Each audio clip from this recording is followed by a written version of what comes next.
నువ్వంటే ఆ పిల్లకి ఇష్టమేరా ప్రసాద్. ఇష్టమేరా, కానీ ప్రేమించేంత ఇష్టమా అని.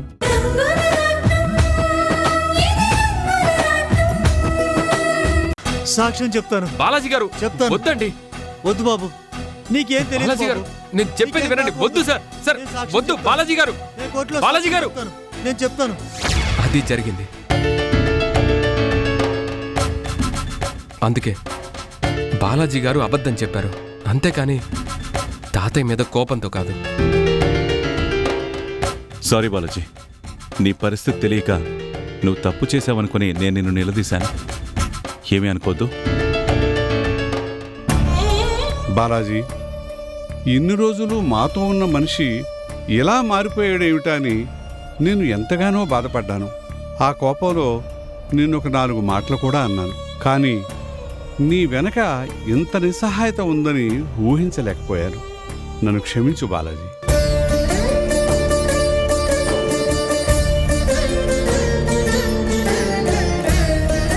నన్ను క్షమించండి సార్. బాలాజీ, ఏంటిది? నువ్వు నా కాళ్ళు పట్టుకోవడం ఏంటి? ప్లీజ్ సార్, నేనెందుకు అబద్ధం చెప్పాను? మీలాంటి మనిషి గురించి అలా మాట్లాడడం ఎంత పెద్ద తప్పు నాకు తెలుసు సార్. కానీ ఏం చేయమంటారు సార్?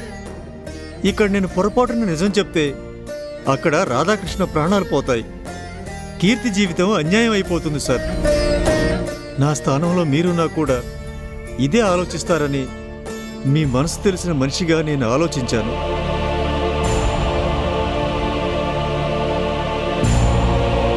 అందుకే కోర్టులో మీ మీద అలా నిందలు వేస్తూ మాట్లాడాను.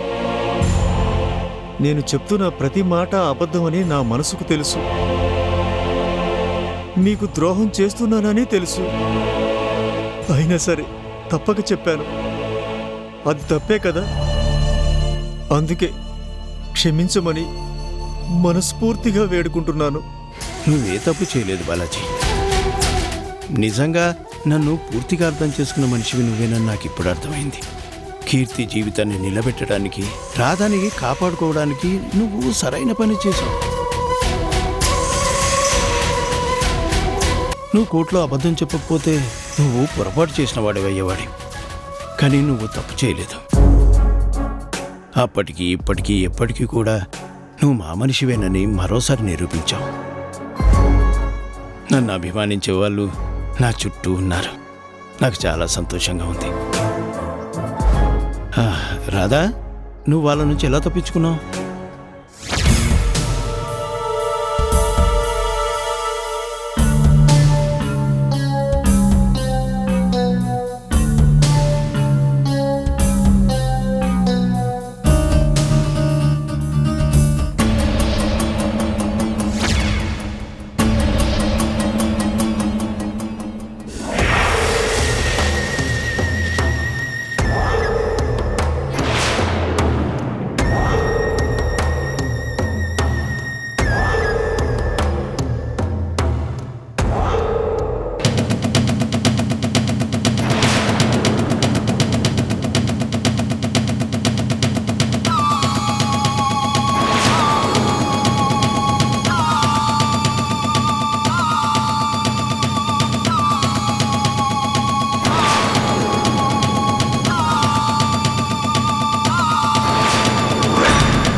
అలా నేను తప్పించుకున్నాను. కానీ అప్పటికే కోర్టులో బాలాజీ గారు చెప్పేసి ఉంటారనుకొని భయంతోనే పరిగెత్తుకుంటూ వచ్చాను. కానీ శంకర్ సార్ ఎవిడెన్సులు చూపించారని తెలిసి చాలా హ్యాపీగా ఫీల్ అయ్యాను. నువ్వు అక్కడి నుంచి తప్పించుకురావడం మంచిదే. కానీ నువ్వు కనిపించకపోతే పాపం రాని వాళ్ళు టెన్షన్ పడుతూ ఉంటారు కదా. నేను బయటికి రాగానే ఫోన్ ఆన్ చేసి అంజీకి రాణికి చెప్పాను. అప్పటికే వాళ్ళు వెతుకుతున్నారు. ఆ విషయం నాకు తెలిసింది. ఆ తర్వాత వాళ్ళు ఇంటికి వెళ్ళిపోయారు. ఇప్పుడు నేను ఇంటికి వెళ్తాను. తర్వాత నేను రాణి కలిసి ఆశ్రమానికి వస్తాం. వస్తాను తాతయ్య. అలాగే జాగ్రత్త. అలాగే.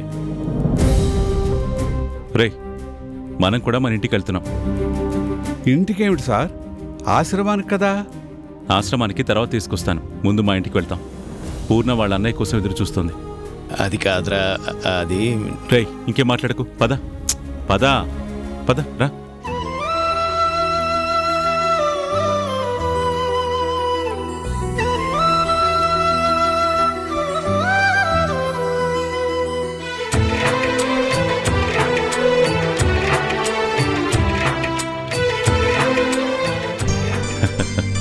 ఏంట్రా నీలో నువ్వే నవ్వుకుంటున్నావు?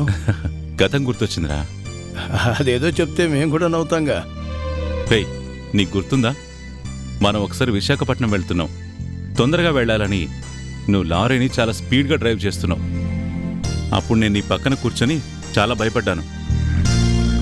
ఎందుకంత వేగం, 1 గంట ఆలస్యం అయితే ఏమవుతుందని అడిగాను. అప్పుడు నువ్వు నాకు మాట చెప్పావు, ఈ ప్రపంచంలో అన్నిటికన్నా ముఖ్యమైనది సమయం రా. దేన్నైనా వెనక్కి తీసుకురాగలం, కానీ గడిచిపోయిన కాలాన్ని వెనక్కి తీసుకురాలేము అని. కాలంతో పోటీ పడినప్పుడే మనం ముందుకు వెళ్తాము అని అన్నావు. ఆ రోజు నువ్వు చెప్పిన మాటే నేను జీవితంలో ఎప్పుడూ గుర్తుపెట్టుకున్నాను. కాలంతో పోటీ పడుతూ ముందుకు వెళ్తూనే ఉన్నాను. నిజమేరా, గతం ఎప్పుడు ఓ మధుర జ్ఞాపకంగానే మిగిలిపోతుంది. ఆ రోజు మన చేతిలో డబ్బులు లేకపోయినా ఆనందానికి లోటు లేదు. ఎక్కడికి వెళ్ళినా ఇద్దరం కలిసే వెళ్ళేవాళ్ళం, కలిసే ఉండేవాళ్ళం. నాకు ధైర్యం చెప్పడానికి నువ్వు, నీకు ధైర్యం చెప్పడానికి నేను ఉండేవాళ్ళం. ఆ రోజులు తలుచుకుంటే ఇప్పటికీ మధుర జ్ఞాపకంగానే మిగిలిపోతుంది. ఇన్ని రోజులు గడిచింది ఎలాగో గడిచిపోయిందిరా. ఇక మీదట ఎలాంటి అరమరికలు రాకుండా మనం కలిసే ఉండాలి, ఒక్కటిగానే ఉండాలి. రేయ్, మనం వేరు అనుకుంటే కదరా ఒకటవ్వాలని ప్రయత్నించడానికి. మనం ఎప్పుడూ ఒకటే. ఏటి గట్టు చెబుతుంది అడుగు మన చేపవేట కథలు, మర్రి చెట్టు చెబుతుంది పంచుకొని తిన్న సర్ది రుచులు, చెరుకు తోట చెబుతుంది అడుగు ఆనాటి చిలిపి పనులు, టెంట్ హాల్ చెబుతుంది ఎన్టీఆర్ స్టంట్ బొమ్మ కథలు. రేయ్, ఏంట్రా ఆపావు? ఒకసారి అటు చూడరా. రోజు చూసే ఊరే కదా, కొత్తగా మళ్ళీ చూడమంటావా ఏంటి? రే తాత, నీ కళ్ళు కనిపించకపోయినా నాకు మాత్రం బ్రహ్మాండంగా కనిపిస్తున్నాయి. ఒకసారి చూడరా. రే, నీకు గుర్తుందా, మనం లారీ మీద వెళ్ళేటప్పుడు ఎక్కడ బజ్జీల మండి కనబడ్డా అక్కడ ఆపమనేవాడు. 10-12 బజ్జీలు పట్టుబడితే తప్ప కదిలేవాడివి కాదు. ఊరుకోరా, ఈ వయసులో బజ్జీలు తినడం ఏంటి? వద్దు, వెళ్ళిపోదాం. వయసు అనేది ఒంటికే తప్ప మనసు కాదురా. బజ్జీలంటే నీకెంత ఇష్టమో నాకు తెలుసు కదరా. మరి ఆ ఇష్టాన్ని చంపడం ఎందుకు? పదా. బాగుండదురా. మనమేంటి ఇప్పుడు మనం ఉన్న పరిస్థితి ఏంటి? ఇలా రోడ్డు పక్కన బజ్జీలు తింటే చూసేవాళ్ళు ఏమనుకుంటారా? రే, ఈ బిజీ లైఫ్లో మనం ఏం తింటున్నామో తెలుసుకునే టైం ఏ వరకు ఉందిరా. పద వెళ్దాం. పరుగెడుతూ పడిపోతూ ఆ నూతుల్లో ఈత కొడుతూ ఎన్నేళ్ళో గడిచాయి. బాబు, వేడి వేడి బజ్జీల్లో ఉల్లిపాయ పెట్టు. వయసంత మరచి కేరింతలాడే ఆ తీపి జ్ఞాపకాలు కలకాలం మనతోటే వెన్నంటే ఉంటాయి. మనలాగే అవి కూడా విడిపోలేనంటాయి. నీసమున్న నేస్తమా నీకు రోషమెక్కువా, రోషమున్న నేస్తమా నీకు కోపమెక్కువా.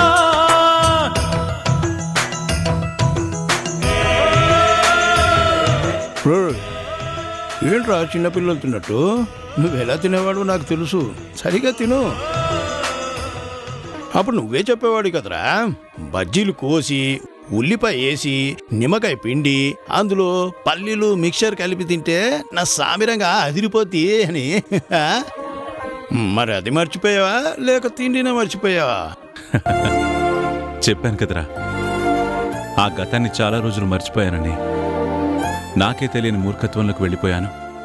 ఇప్పుడు అవన్నీ తలుచుకుంటూ ఉంటే నేను ప్రవర్తించిన ప్రవర్తనకి నాకు చాలా బాధ అనిపిస్తుంది. రేయ్, జీవితంలో ఎప్పుడూ మంచినే గుర్తుపెట్టుకోవాలరా, చెడుని మర్చిపోవాలి. అప్పుడే మనం ప్రశాంతంగా ఉంటాం. లేదంటే మన మనసు మనల్ని ప్రశాంతంగా ఉండనివ్వదు. తిను.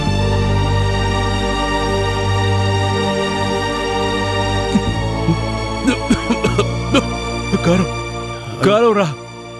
ఉండరా. ఉండు.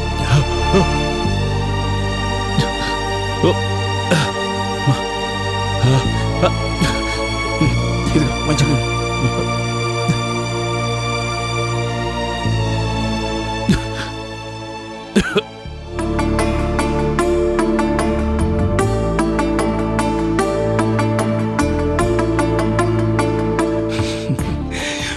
నువ్వు ముసలోడు అయిపోయావురా తాత, అందుకే కారం తినలేకపోతున్నావు. అవునరా, అయినా వయసును దాచుకోవడం ఎందుకు? మనం ఇంకా చిన్నపిల్లలమేం కాదు కదా, తాతలమే కదా. మనవరాళ్ళు వచ్చారు, మన కళ్ళ ముందే ఉన్నారు. అయినా నువ్వు నన్ను ఇంతలా ఆట పట్టిస్తున్నావు గాని నీకు కారం అనిపించలేదా? రే, నీకు పొలం మారింది, నువ్వు కారం అన్నావు, నేను అనలేదుగా. రే, కావాలంటే ఇంకో 2 బజ్జీలు తింటాను. తింటావు తింటావు. నీ వయసు పెరగలేదని చూపించుకోవడానికి, నా ముందు కవర్ చేసుకోవడానికి ఇప్పుడు బానే తింటావురా. తర్వాత ఒంటికి తెచ్చుకుంటావు. నీకేమైనా అయితే ఇక్కడ ఈ గుండె తట్టుకోలేదురా. ఏంట్రా, నీకు వయసు పెరిగిందని నాకు పెరిగింది అనుకుంటున్నావా? రే, ఈ శరీరానికి వయసు వచ్చిందే కానీ మనసు ఇంకా పసిపిల్లలాగే ఉందిరా. అప్పటి వయసు ఇంకా ఉరకలు వేస్తూనే ఉంది. రే, కావాలంటే రన్నింగ్ రేస్ పెట్టుకుందామా? ఎవరు గెలుస్తారో చూద్దాం. చాలేరా, మరి చిన్నపిల్లవాడు అయిపోతున్నావు. తిను. ఒక్క తల్లి సంతానమైన మనలాగా ఉండగలరా? ఒకరు కాదు మనమిద్దరంటే ఎవరైనా నమ్మగలరా? నువ్వు పెంచిన పిల్ల పాపలకు కన్న తండ్రినైనా ప్రేమ పంచిన తీరులోననే రే, ఇక చాలేరా. మన కోసం పూర్ణ ఇంటి దగ్గర వెయిట్ చేస్తూ ఉంటుంది. పద వెళదాం. పొందాను నా ప్రాణం నీదైనా, నీ చెలిమిరుణం తీరేనా? నీకు సేవ చేసేందుకైనా మరు జన్మ కోరుకోనా? స్నేహానికి చలికాడా, దోస్తీకి సరిజోడా, ఏళ్ళెదిగిన పసివాడా, ఎన్నటికీ నిన్ను వీడా? నీసమున్న నేస్తమా, నీకు రోషమెక్కువా? ఎన్నాళ్ళకిరా మళ్ళీ మనిద్దరం ఇలా మాట్లాడుకున్నాం. నిజంగా ఈ క్షణం నుంచి ప్రతి క్షణం మన జీవితం ఆనందంగానే ఉంటుంది.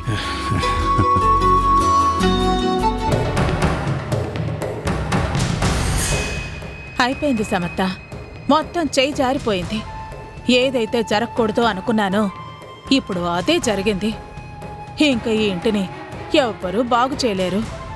ఇప్పుడేమైందని అంత కోపంగా ఉన్నావు? ఇంకేం కావాలి? సూర్య ఎలాంటి వాడో నీకు తెలుసు. నీ విషయంలోనే సూర్య ఎలా ప్రవర్తించాడో నీకు బాగా అనుభవం ఉంది.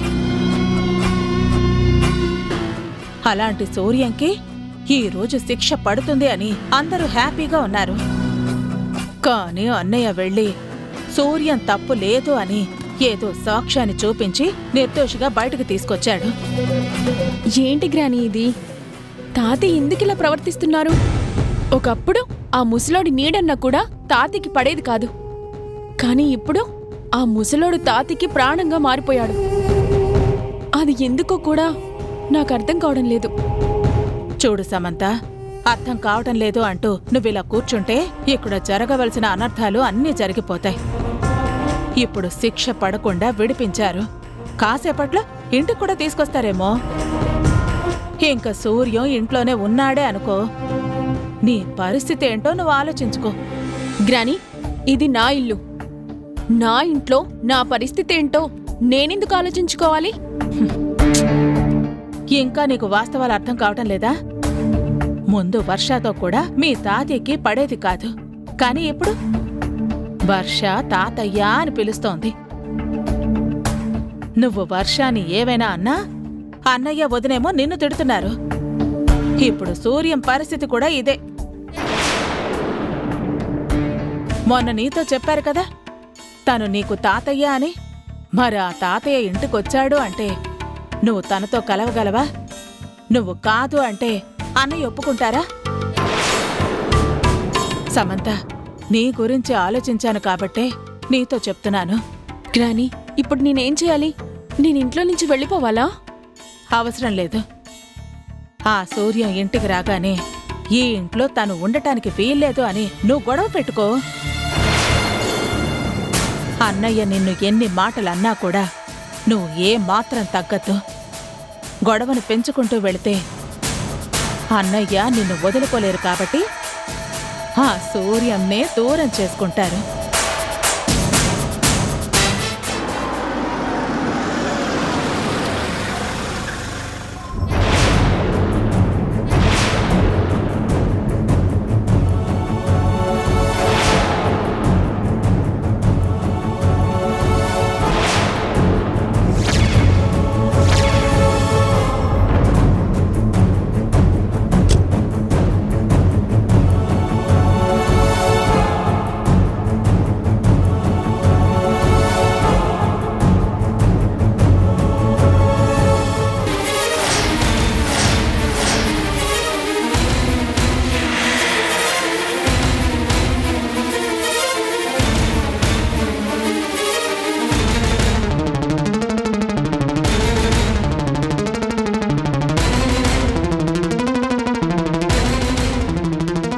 చూసావా, నేను చెప్పినంతసేపు పట్టలేదు.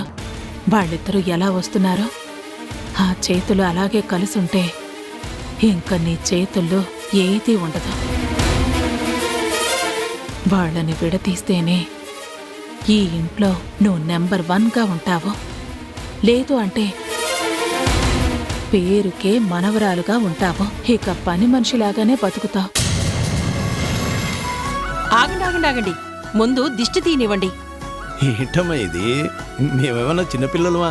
మాకెవరు దిష్టి పెడతారు? ఉంటారన్నయ్య. పచ్చగా ఎవరైనా కలిసి ఉంటే కళ్ళల్లో నిప్పులు పోసుకునే మనుషులుంటారు. ఇక ఏ దిష్టి కళ్ళు మీ మీద పడకూడదు అంటే ముందు మీకు దిష్టి తీయాలి.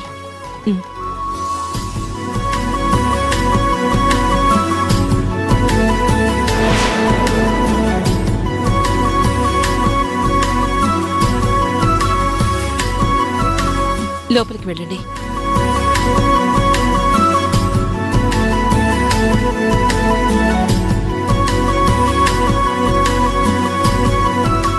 అమ్మా సీత, మీ నాన్నని తీసుకొచ్చానమ్మా. ఎన్నో సంవత్సరాలుగా వీడి ఇంట్లో అడుగు పెట్టలేదు. దానికి కారణం నేనేనమ్మా. వాడు నాకు దగ్గరవ్వాలని నేను ఎంతగానో ప్రయత్నించినా లేనిపోని మూర్ఖత్వంతో నేనే వాణ్ణి దూరం చేసుకున్నాను. మళ్ళీ వీణ్ణి కలవడానికి ఇన్నేళ్లు పట్టింది. కాలం ఎన్నో పరీక్షలు పెడుతుందమ్మా. అవి అగ్ని పరీక్షల కన్నా భయంకరంగా ఉంటాయి. వాటన్నిటినీ దాటుకుని నిలబడితేనే అదే కాలం పరిష్కారం చూపిస్తుంది. అన్నయ్య, మిమ్మల్ని కోర్టుకు తీసుకెళ్తున్నారని, మీకు ఎక్కడ శిక్ష పడుతుందోనని ఆయన ఎంతగానో భయపడ్డారు. మిమ్మల్ని ఎలాగైనా కాపాడాలి అని నా దగ్గర ఎంతగానో చెప్పారు. అనుకున్నది సాధించాడమ్మా. ఎవరూ ఊహించలేని ఒక సాక్ష్యాన్ని చూపించి నన్ను నిర్దోషిగా బయటికి తీసుకొచ్చాడు. ఈరోజు నా స్నేహితుడే లేకపోతే నేను ఈ పాటికి జైల్లో ఉండేవాణ్ణి. మా తాతి భుజం మీద చేతి.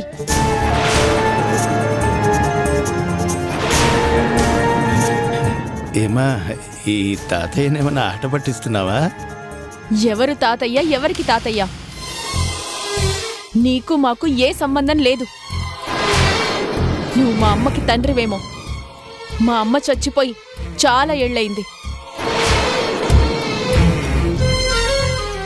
నువ్వు మా దృష్టిలో బ్రతుకున్న చచ్చిన వాడితో సమానం. ఈ ఇంట్లో నీకు స్థానం లేదు. మర్యాదగా బయటికి నడు.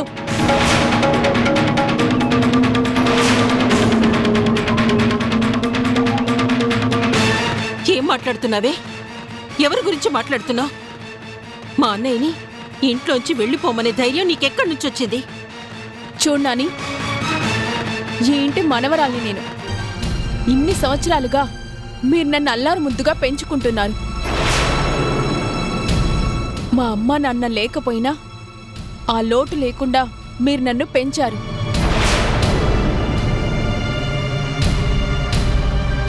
కానీ ఈ మధ్య మీలో మార్పు వచ్చింది.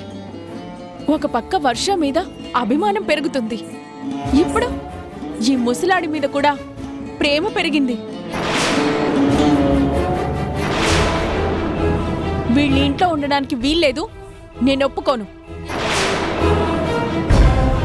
శామ్, ఏంట్రా ఇది? ఆడపిల్ల మీద చేయి చేసుకుంటావా? తనంటే చిన్నపిల్ల ఏదో తెలియక మాట్లాడింది, నువ్వు కూడా కోపాన్ని పెంచుకుంటే ఎలా? ఇన్నాళ్ళు నేను కూడా చిన్నపిల్లలాగే చూశానురా. తను ఎన్ని మాటలన్నా భరిస్తూ వచ్చాను, కానీ ఈరోజు తనంటున్నది నిన్ను. అందుకే నేను సహించలేకపోతున్నాను. ఓన్లేరా, ఈ తాతయ్యనే కదా తను అంటుంది. చెప్పాను కదా నేను నీకు మనవరాల్ని కాదు అని, నీకు మాకు ఏ సంబంధం లేదు అని. ఇంకెప్పుడు వరుసలు కలపొద్దు.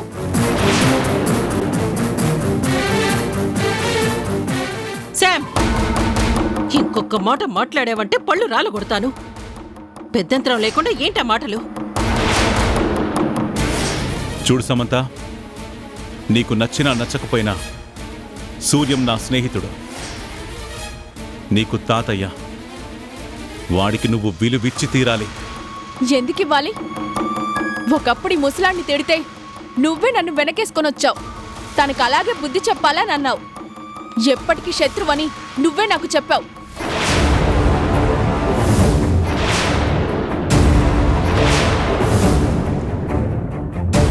మరి ఆ రోజు శత్రువుగా ఉన్న ఈ ముసలోడు ఈ రోజు మనకి బంధువు ఎలా అయ్యాడు? నాకు తాతయ్య ఎలా అయ్యాడు? జరిగిన ఈ సంఘటనతో ఆ సూర్యం మరింత తెలివిగా ఆలోచిస్తాడు. ఇప్పుడు వాడికి శంకర్ బలం కూడా తోడైంది. ఏమీ చేయలేమని భయపడకూడదు మామా. ఇక్కడ సూర్యం గెలిచుండొచ్చు, కానీ అక్కడ కీర్తి ఓడిపోతుంది. ఇంకా ఏ క్షణమైనా కీర్తికి ప్రమాదం ఎటు నుంచి ఎలా వస్తుందో కూడా ఆ సూర్యం ఊహించలేనంత పక్కడ్బందీగా ప్లాన్ చేశాడు.